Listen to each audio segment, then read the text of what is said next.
పాక్గుండల్లో దడ పుట్టించిన ఎంతో మంది రియల్ దురందర్లు మన భారతదేశంలో ఉన్నారు.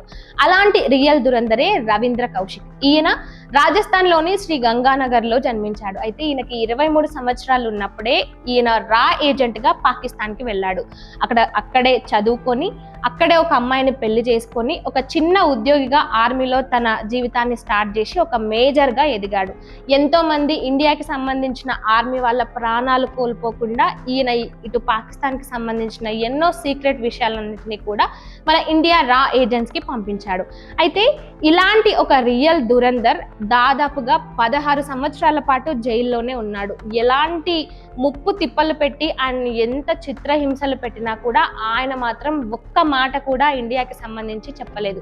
ఆయన గోర్లను పీకారు, ఆయన కళ్ళలో సూదులు పొడిచి చర్మాన్ని ఒలిచినా కూడా ఇండియాకి సంబంధించి ఒక్క మాట అంటే ఒక్క మాట కూడా బయటికి పెట్టలేదు. కొన్ని సంవత్సరాల పాటు జైల్లో ఉన్న ఆయన ఆ జైల్లోనే మరణించడం జరిగింది. ఇలాంటి రియల్ దురందర్లని కదా మనం ఎప్పుడూ గుర్తు చేసుకుంటూ మనం ఎప్పుడు స్మరించుకుంటూ ఉండాల్సింది.